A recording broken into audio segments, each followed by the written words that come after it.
Can you give me your favorite thing about America in your best American accent?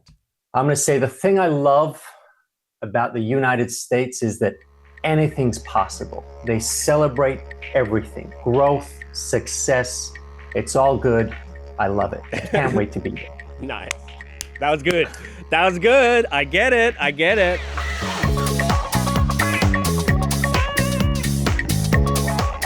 G'day and welcome to the Big Down Under podcast. I'm Charlie Cotton, and today on the podcast, I'm talking to Australia's favorite baby doctor, Dr. Golly. So Dr. Golly, he is a bit of a social media star as well. Like some of his content and like TikTok and Instagrams and everything like go totally viral, giving advice to parents about, having young kids, especially how to get your baby to sleep and how to get your baby to stay asleep. So having a baby myself, I took the opportunity to score some free advice, asked a variety of questions, talked to him about what he might be doing if he wasn't a doctor. And I was actually very surprised by the answer, but it's awesome. So without further ado, I hope you like meeting Dr. Golly. He's honestly Australia's favorite baby doctor.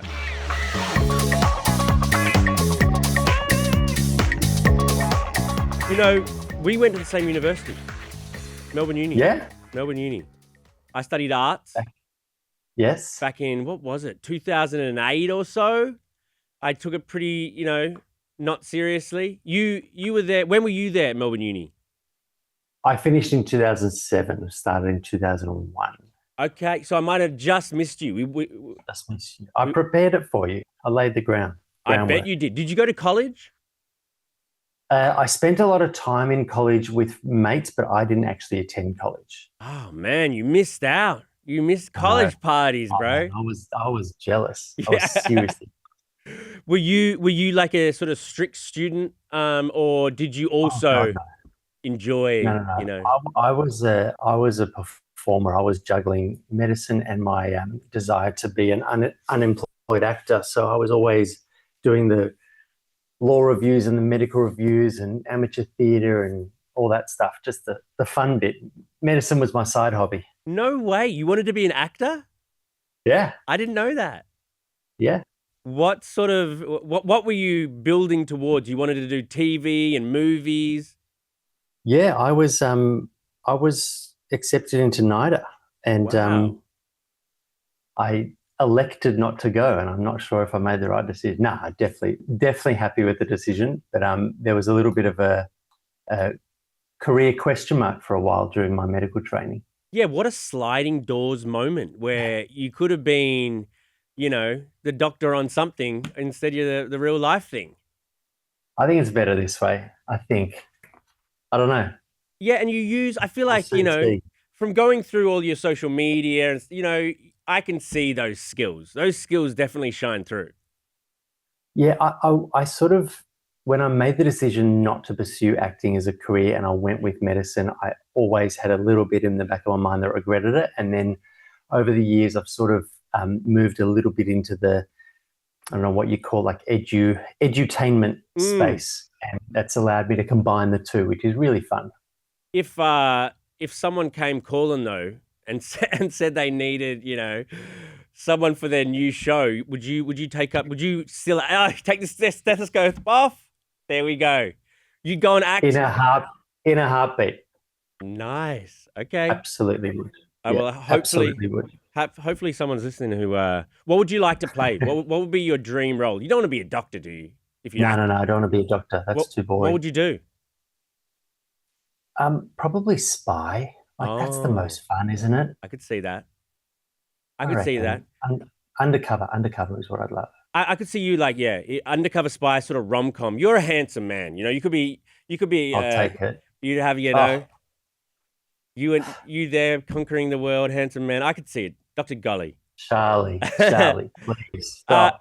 But you are, as we speak, you're like Australia's favorite baby doctor.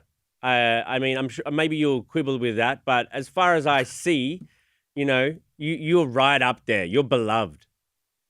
Look, it's a real privilege to do the work that I do. I'm under no illusions that I'm an extremely lucky person. Hmm.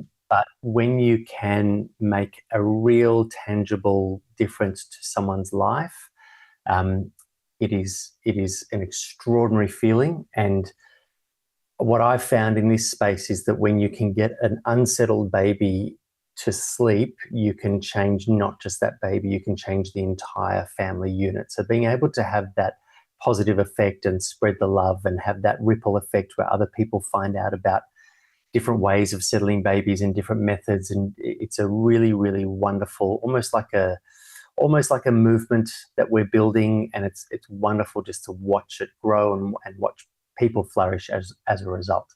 Well, this interview for me has come along at the right time because I've got a baby, and guess what? That baby ain't sleeping. that Baby ain't sleeping. that We're baby going ain't. to turn this into a consultation. I really just wanted a free consultation, which is why I got you on. Yeah, man, I got this 10-month-old Billy B. I also got a 4.5-year-old Peach, and yeah, we're going through it. Other parents say their baby's sleeping through the night, already, and ours isn't. She loves having a bottle. I think she likes. She's a very likes being coddled. She wants me and my wife so more than the older one did. So I was up 3 times last night for different stints. Ooh. She's 10 months old. How do I get myself out of this?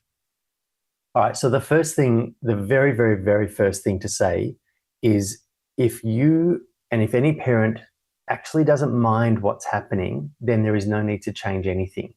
And you may think, oh, yes, of course, but it's actually really, really important that you acknowledge that first, because there's so much, like you talked about, there's so much noise on social media. There's so many pieces of advice. There's a study that says if you do this, you're going to destroy your child and they won't become a lawyer and this will happen. And there's just all this pressure, all this noise, and parents who are trying to do the right thing, like you, can sometimes break under the weight of expectation and even just perceived expectation as well. So if you are a co-sleeping family and you're happy and you don't mind it and getting up 3 times a night is a pleasure and it doesn't matter, then don't change anything. That's the most important thing to say.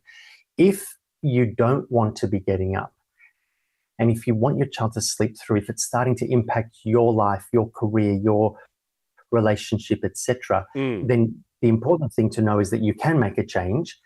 Now, there's no question that the easiest way to achieve a routine and a baby sleeping through the night is to start with good habits. And the truth is, Charlie, it starts before the baby's born. So upskill, empower parents, all of this information. People say, oh, when's the best time to do your program? When's the best time to read your baby book? The answer is before baby arrives, because getting into good habits is the easiest way. I didn't do any of that. Having said that, I didn't do any. Well, for number 3, you will. Number 3, I've already had the. Oh, never say never. Oh, you think I could get the tubes redone? You can. There are ways. Do you think reading and obviously you got a stake in it, but do you think researching and reading and learning is of great benefit to a parent, or I must say my wife probably does wish I did a bit more sort of reading and learning, but or can you just get through? Can you skate through just by being instinctual, or should you research how experts would do it? That is such a fantastic question with so many layers to an answer. So just cut me off if I start rambling. Okay. But the answer to the very last bit of your question, absolutely yes. We have parental instincts. You can't not have them. You're a human being. We all have instincts. And when you become a parent, they are just amplified. The problem we have in modern society with such easy access to information and information overload is that those voices, that instinct and intuition that you have, the volume gets turned down by doubt, by worry, by anxiety, by pressure, by external noise, by generational advice. There's always a grandparent with a short memory who says, oh, you slept through the night at 3 weeks. I'm like, well, no. We all know that's not true, but right. Okay. All it does is serves to add pressure, and it makes you doubt yourself. And when you doubt yourself, your instincts they don't turn off, but the volume turns down, and you can't access them that easily. So how do you turn the volume up on those instincts? The answer is to empower the parent. Just think, Charlie, how you handled Peach, your eldest, compared to how you handled your second born. It's like you're a completely different person because all of a sudden you've got confidence. You've done this before. You know how to change a nappy. And all of that confidence just oozes out of you.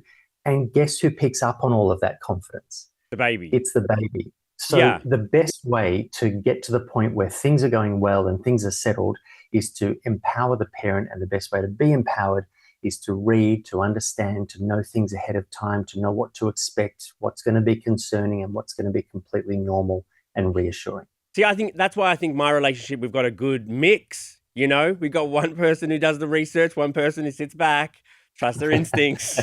Mothers and fathers must be dying to see you, have you as their pediatrician. Do you have like parents before they've even conceived the child sort of going, I need you in 2026, doctor? I do. I have people booking appointments with during pregnancy before babies arrive, which is very, very flattering. And the beauty of, I guess the post-COVID era is that telehealth is now really easy. I mean, just look at you and I. You're in the States, I'm in Australia. We can communicate really easily. So I do have consultations with people over Zoom all over the world, which is really cool. That's awesome. That's awesome. Man, you're a good, I can see the actor in you too when you speak now. I can do. Like you got the stethoscope there, that's just for show, right? Like you don't need it right now. It actually works. I feel naked when I don't have it on. Oh, is that right? It's kind of strange. It's a comfort thing for doctors because I see doctors walking around in stethoscopes and they're not taking anyone's like heartbeat. Is it just kind of a cool, if I had one, I'd wear one. Well, I think the other problem is that if you took it off and put it down, you'd lose it. There's nothing that doctors are better at than losing pens. We ask any nurse or midwife, we are pen thieves because every time we see one, we pick it up, use it, walk away with it, and then lose that as well. So if I took it off, I definitely lose it. But no, I don't wear it on weekends. I don't wear it around the house. I promise you that. Do you think you'd be as successful if you weren't so handsome? Charlie. Yeah. You're really stroking my ego. I know. Keep going. I know. Yeah, I think it plays a factor. It plays a factor. It's got to. Oh, you're brilliant. What's your most aspirational career goal? We've talked a bit about, what you've done in the past and what you're doing now. What would you, if you shoot for the stars, what would you like to see yourself doing? I don't want to do anything different. I love what I do. I just want to, the whole taking it back a step, when I started in this space of unsettled babies, I really loved the effect that we were able to achieve, right? But it was always one-to-one. It was like the doctor's dilemma. You can treat one person at a time. And it was about 4 years ago that I made the decision to branch out into social media and to put my work out there for other people, online, for other people to consume, because I wanted to be able to spread the word. And like you said, people can make an appointment, but it's hard to get into a pediatrician. And if you live in another country, or if you can't make the journey, if you can't afford it, then we need this to be accessible. So I loved the idea that we could spread the word, and we really have. And it's taken off, exploded in Australia, which is amazing. And we've got great uptake. Random countries that I never even thought would be interested are taking up these programs. And to answer your question, what I would really love is to spread the word even further. So we're launching in the US with our book in September. So that's a really big jump for us, a really exciting step for us. Are you coming over here to launch the book? Are you going to come over for the... I'll be there. I want to come and have a kick of the footy with you in Central Park. No way. That's amazing. Have you been to America before?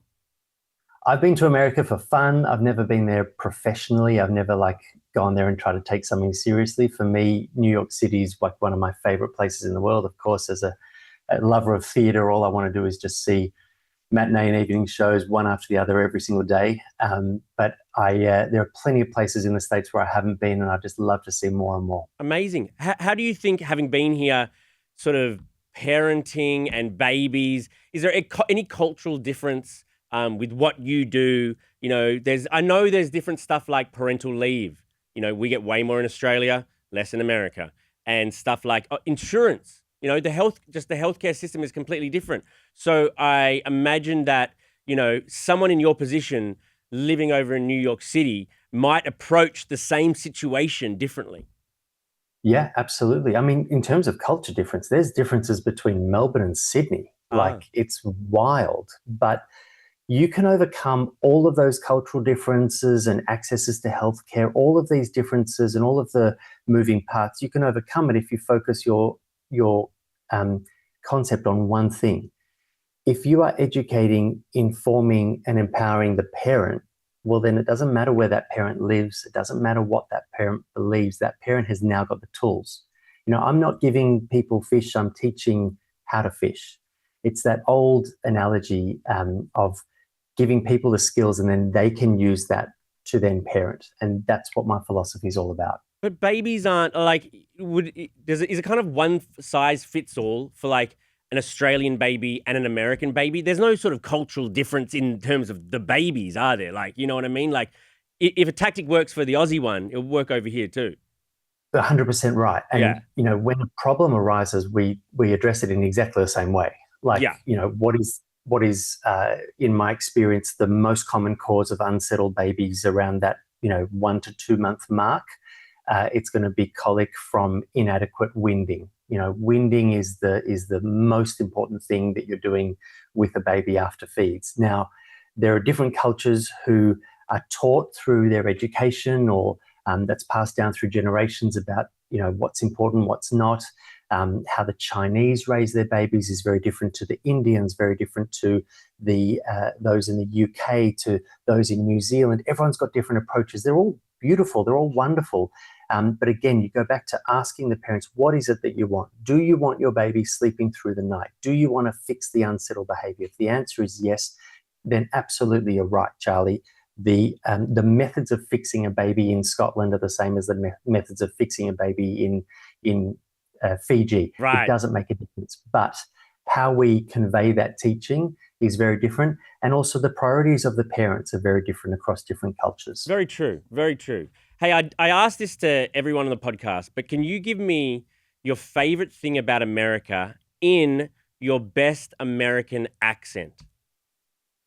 Oh, wow. I would have appreciate some warning. I would have rehearsed this. You would have practiced?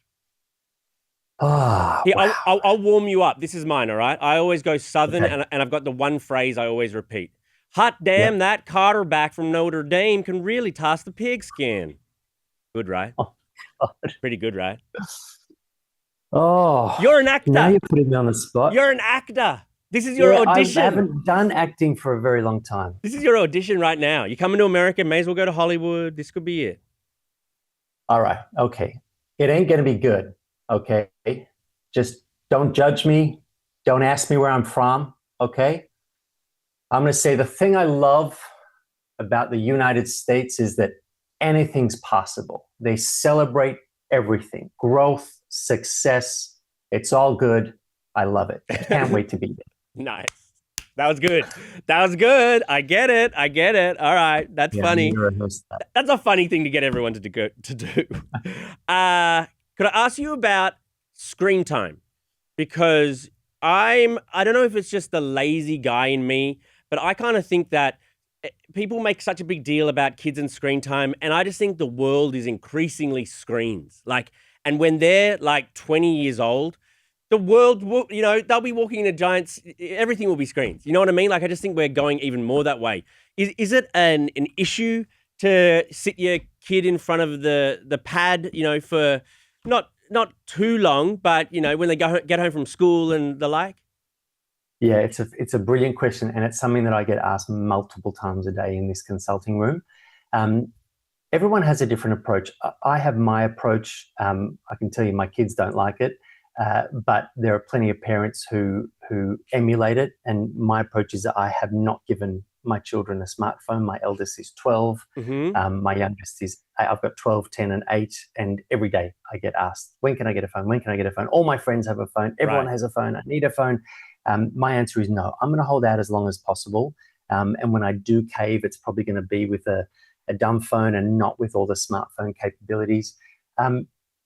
In answer to your question about screen exposure isn't necessarily a bad thing. There are a few things to take in mind. It's very stimulating. So if it's done within 2 hours of when you want your child's eyes to close and be asleep, and this goes for you as well, you're not going to have a calm, relaxing bedtime. That sleep hygiene is really important. So how you drift off to sleep is crucial. Doesn't matter whether you're talking about a 2-week-old or a 52-year-old. How you go to sleep is crucial, and screen time before bed is not healthy. We know that. The studies don't lie. When it comes to giving a kid an iPad when they get home from school, you're absolutely right. The world is screens. Socializing is done via screens. Learning is done via screens. Schools are literally telling kids, here is a screen, we're going to educate you. So you can't turn around and say, I'm going to have a screen-free existence. I mean, again, you can do whatever you like, but it's going to be really hard for that child when they grow up, having not navigated screens and understanding how computers work and tablets, to then throw them in the deep end and say, this is the wide world, which is completely governed by screens, and they have absolutely no idea. So I mean, to I even hamstring think someone is hard. I even think your phone thing with your kids, I even think that's like strict. You know what I mean? Like, Yeah. because even if they get like a little, and I'm sure this is the case they'll make, but even if they get like one of those crappy little phones, if their friends have got all like social media and are sending each other like gifts or whatever, do they feel like a bit left out of a community? Oh yeah, And that's okay? absolutely do. Well, no, it's not. I don't want to seclude them. I don't want to ostracize them. I don't want to limit them in any way. But at the same time, you have to, every single decision you make as a parent is weighing up the pros, the cons, the positives, the negatives. And right now the negatives far outweigh the positives. And at some point, I don't know if it's the age of 16 or 14 or if it's situational, it will tip in favor of getting a phone. And when the phone is provided, there will be such strict limits. Going back to screen exposure in younger children, like take Peach, for example, I don't think that there's anything wrong with your child being exposed to a screen, but it's all about how you use it. So if you flip them an iPad and just say, go watch on the couch so I can sleep in, or I've got to, do something, that kind of using a screen as a nanny, that's not ideal. If you are giving them a screen, make it something of value, make it something educational. And also, if you are like, I will very comfortably watch an episode of Bluey. We're Aussies, so I'm going to spook the Aussies. I'm going to watch an episode of Bluey with my daughter, but I'll watch it with her. Yeah. And during watching, you pause it at a critical moment and just turn to your child and say, how would you feel if someone said that to you? What do you think Mackenzie should say in response? Why do you think Bingo's crying? Do you think that Bandit handled that well? Just ask questions, be critical, see what they're thinking, and then get straight back into the episode. So that way you're turning something that has negative connotation into a learning moment, an education point. It's something to bond over. You're spending time together, even though you are engaged with the screen. So I don't think the answer is no screen. I think it's how you use it. I love that. You sound like a good dad. I've got a couple dad questions. Are dads allowed to try breast milk? I don't think dads are not allowed to try breast milk. Right. Like, I think you have to. Does it work the same, as cow's milk? Like, can you put it in your coffee? Does it do the trick? I don't think anyone who's tasted breast milk would ever recommend putting it in coffee. It is, depending on which part of the milk you're trying, it's like sickly sweet, has sort of no flavor, and yet also tastes gross at the same time. It's like everyone has their thing, but so you've tried it? I think, yeah, I absolutely have. I think you have to. I mean, it's kind of intriguing. For sure. If it's good enough for the baby. Yeah. So absolutely. You weren't put off the flavor? Look, I didn't go back for seconds. Right. Just the curiosity killed the cat sort of thing. Exactly. Interesting. Exactly. An equally bizarre question. Do you think dads that don't go down the business end during delivery are missing out on a life-changing experience?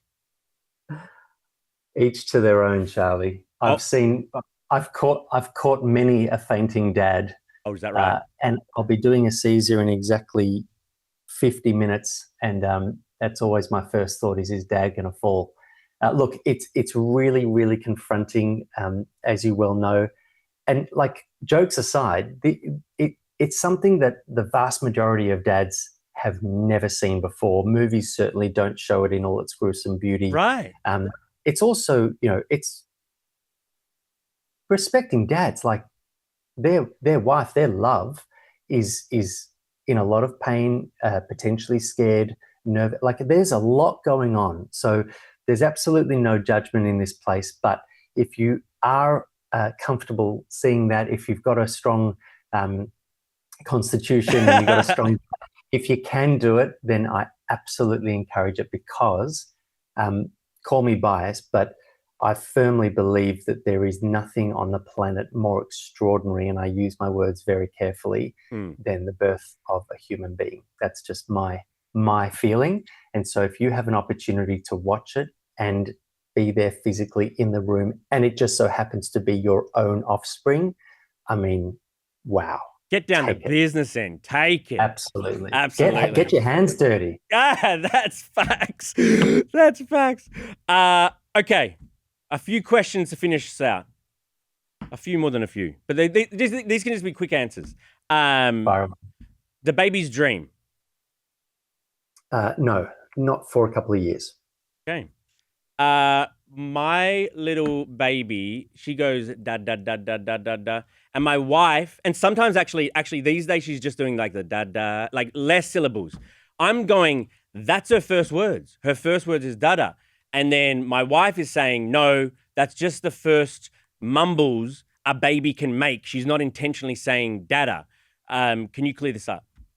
Yeah. So if you look at every single language on the planet, the word for mother, like the slang word or even the real word, and the word for father are always made up of those same syllables, right? It's M, B, D, and usually associated with an A.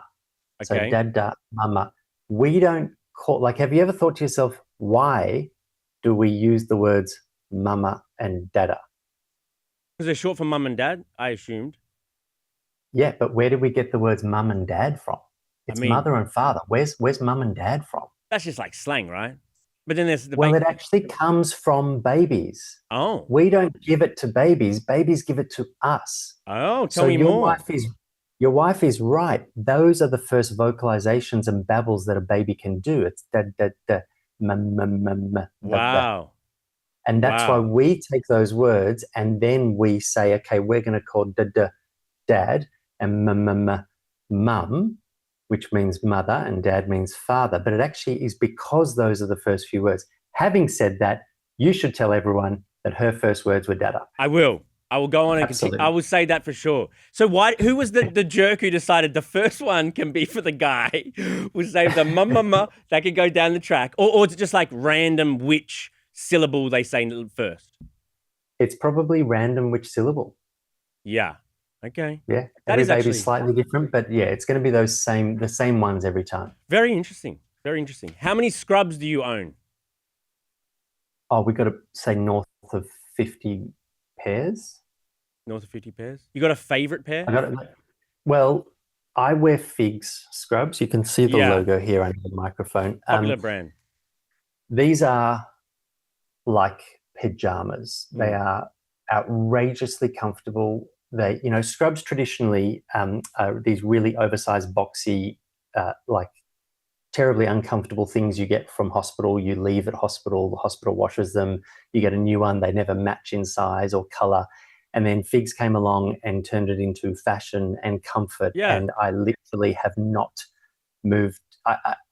The Figs section of my wardrobe is bigger than my regular clothes. Like I just wear this every single day. I've become an ambassador for Figs. Oh, you did? I can tell. Absolutely love them.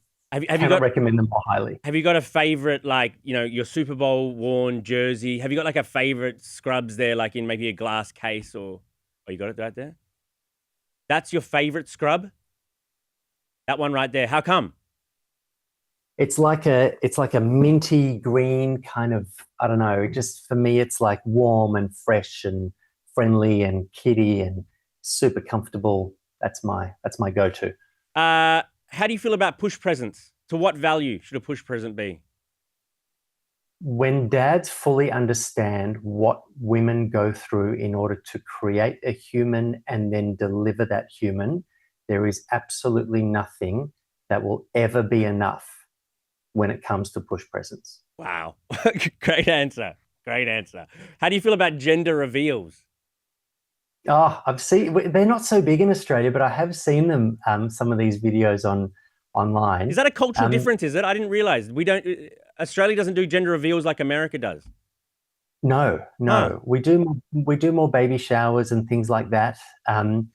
Gender reveals are not so, they will follow suit soon. They're not so big here, but look, some people say they're over the top. Some people say that, I couldn't care less. I think that pregnancy, like I said before, is nothing short of miraculous. And again, I use my words very, very carefully. It is an absolute marvel that we can make humans. It's extraordinary beyond belief. Oh, So I agree. anything that celebrates anything around that, whether it's a baby shower or a gender reveal, anything at all, an announcement of pregnancy, I say go for it. The more the better, the bigger the better. Brilliant. Disagree. I think they're lame, brother. I think they suck. I can't believe I wouldn't go to a gender reveal. If you invited me to a gender reveal, I'm not going. I don't care.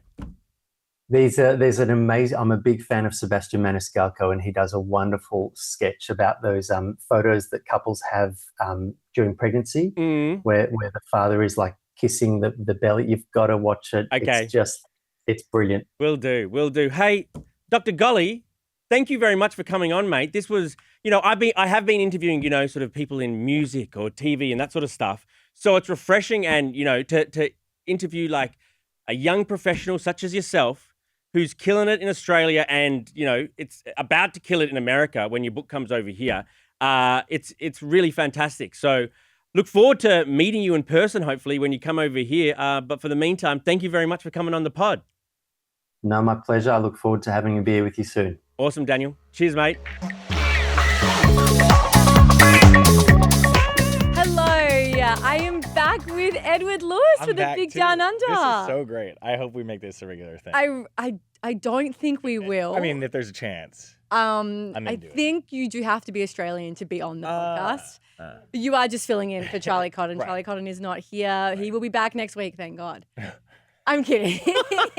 All right. Well, hey, let's make this a good last time at least. Okay. Yeah. Are you loving talking about Australian news? I am, especially last week.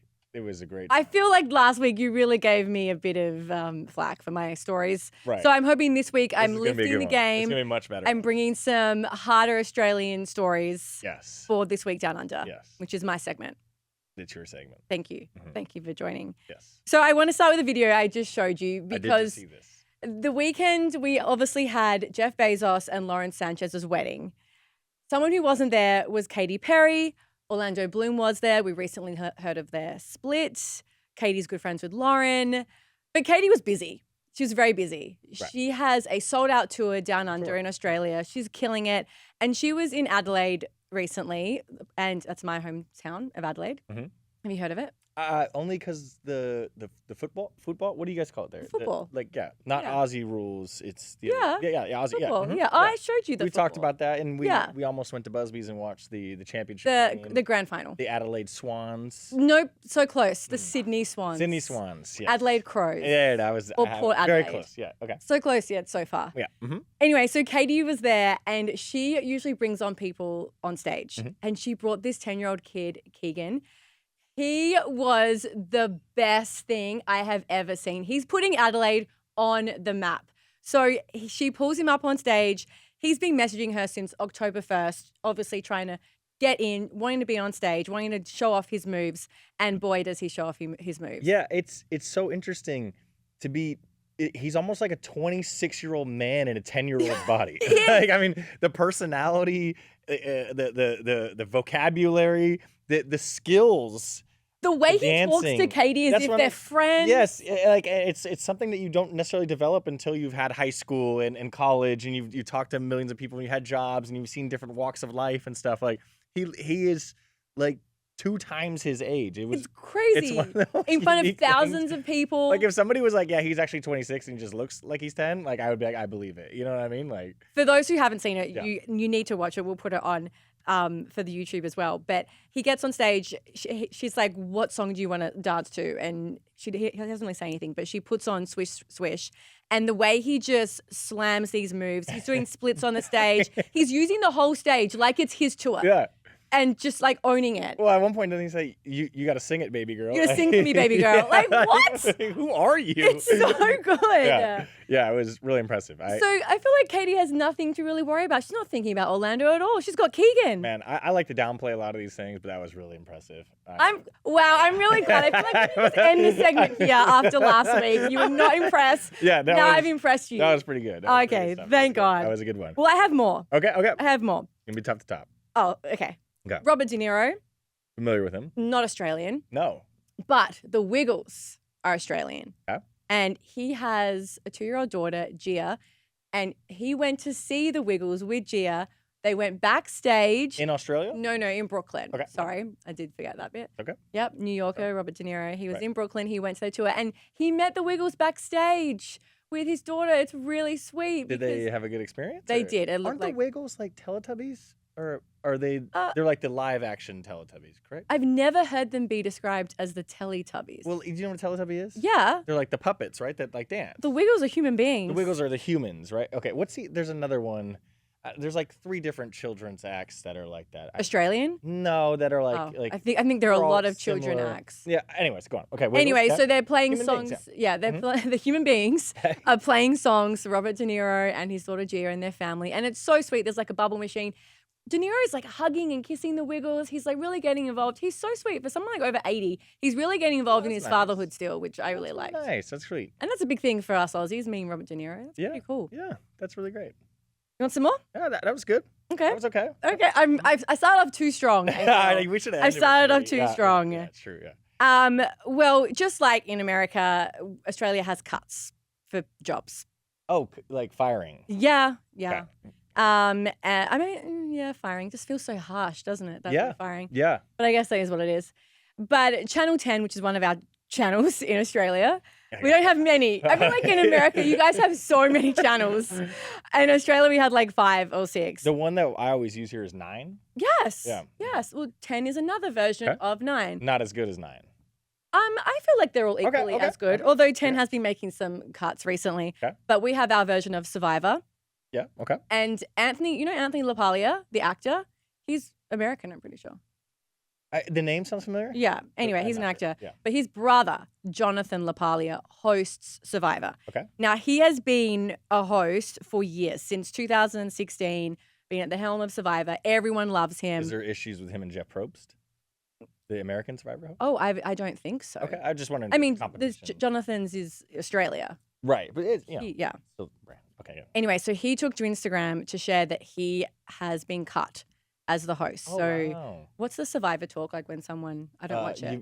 It's like you're off the island, or Yeah. they douse your flame. Yeah, well, he wasn't even really given any notice. He was just given a phone call and he said this over Instagram. He was like, I received a call from the network thanking me for all my hard work and dedication, but the next season we're going in a different direction. That's interesting because a lot of that show is, at least in America, is based on like Jeff Probst. Like, would Jacob Stern in here our Webbit, or like wears a T-shirt with Jeff on? Yeah, well, Jonathan is known to be like to that's be the Survivor guy, host. right? Yeah, it's less about the competition stuff, more about the guy that kind of brings it all together. That's really interesting. Yeah, so Australia is on edge to find out who is the next host of Survivor.